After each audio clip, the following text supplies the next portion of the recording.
নমস্কার, তোমাদের সবাইকে সানা স্মাইল এডুকেশন সেন্টারে স্বাগত জানিয়ে আজকের ক্লাসটি শুরু করছি।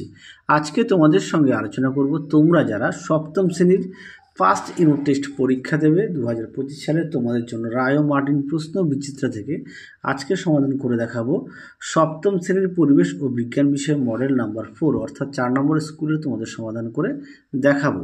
চলো দেরি না করে মূল বিষয়ে যাওয়া যাক।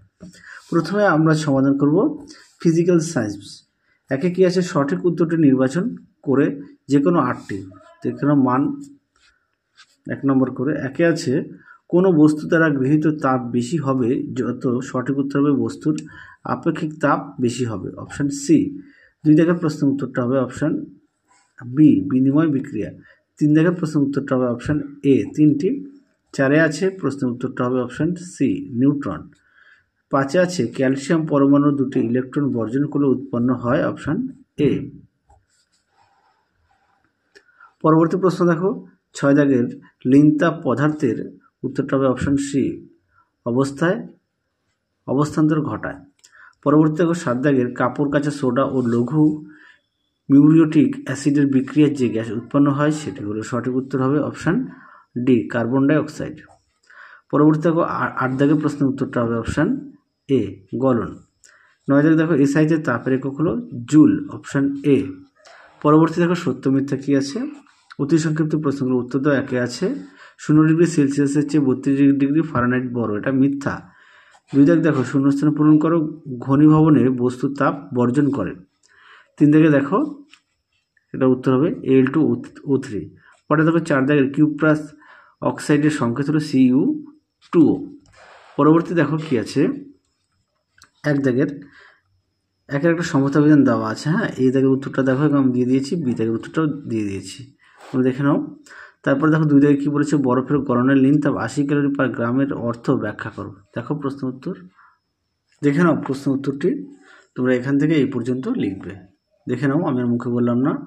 তোমাদের আগের ভিডিওতে ফার্স্ট ইউনিট টেস্টের সাজেশান দেওয়া আছে, তোমরা যারা এখনও দেখো নি আমাদের প্লেলিস্টে গেলে পেয়ে যাবে। আচ্ছা, 3 দাগে দেখো একটা কি দেওয়া আছে, এক ব্যক্তি জ্বর হওয়ার দেহের তাপমাত্রা পাওয়া গেল 104 ডিগ্রি ফারেনহাইট সেলসিয়াস স্কেলে, ওই তাপমাত্রার মান নির্ণয় করো। এটা উত্তর হবে 40 ডিগ্রি সেন্টিগ্রেড। তোমাদের দেখো আমি সমাধান করে দেখিয়ে দিয়েছি। পরবর্তী দেখো কি আছে, 4 দাগে দেখো প্রোটন 11টি, ইলেকট্রন 11টি, তাহলে নিউট্রন 23 থেকে 11 বাদ গেলে হবে 12টি নিউট্রন। পরবর্তী দেখো 5-এর থার্মোমিটার পারদ ব্যবহারের সুবিধাগুলি লেখো। দেখো উত্তর দেখে নাও, প্রশ্ন উত্তরটি তোমরা এখান থেকে লিখবে। এখানে 1 নম্বর 2 নম্বর আরও দেওয়া আছে, এখানেও এই পর্যন্ত উত্তরটা লিখবে। মোট 6টি পয়েন্ট দেওয়া আছে। পরবর্তী প্রশ্ন দেখো কি আছে, 6 দাগের 40 ডিগ্রি সেলসিয়াসে কত ডিগ্রি ফারেনহাইট তা নির্ণয় করো। এটা দিয়ে দেখো 104 ডিগ্রি। আচ্ছা, পরেরটা দেখো লাইফ সায়েন্স সমাধান করব, দেখে নাও কি আছে। একে আছে অ্যানিমিয়া হলো, সঠিক উত্তর হবে অপশান সি, লৌহের অভাবজনিত রোগ, অপশান সি। 2 দেখো প্রদত্ত কোন খাদ্য উপাদান থেকে শক্তি পাওয়া যায় না, সঠিক উত্তর হবে ভিটামিন, অপশান ডি। 3 দেখো যে খনিজ মৌলটি হাড় শক্ত ও মজবুত রাখতে সাহায্য করে তা হলো ক্যালসিয়াম, অপশান সি। 4 দেখো ভিটামিন ডি এর অভাবজনিত রোগ হলো, সঠিক উত্তর হবে রিকেট, অপশান বি। 5 দেখো জলের পরিমাণ সব থেকে বেশি থাকে লালাতে, অপশান এ। পরবর্তী প্রশ্ন দেখো 2-এর শূন্যস্থান পূরণ করা। একে আছে একটি ফ্যাটে দ্রবণীয় ভিটামিনের উদাহরণ হলো এ। 2 দেখো নখ ও চুলে ক্যারাটিন প্রোটিন থাকে। 3 দেখো সংক্ষিপ্ত উত্তর তো যে কোনো দুটি। একে আছে মধুমেহ বা ডায়াবেটিস কাকে বলে। এটা তোমাদের পাঠ্য বই থেকে দেখাই, দেখে নাও। পাঠ্য বই থেকে তোমরা উত্তরটা এখান থেকে এই পর্যন্ত লিখবে। পেজ নম্বর হচ্ছে 151, পাঠ্য বইতে পেজ 151। দেখো মধুমেহ বা ডায়াবেটিস। পরবর্তী দেখো 2 দাগের অপুষ্টির ফলে শিশুর দেহে কী কী উপসর্গ দেখা দেয়।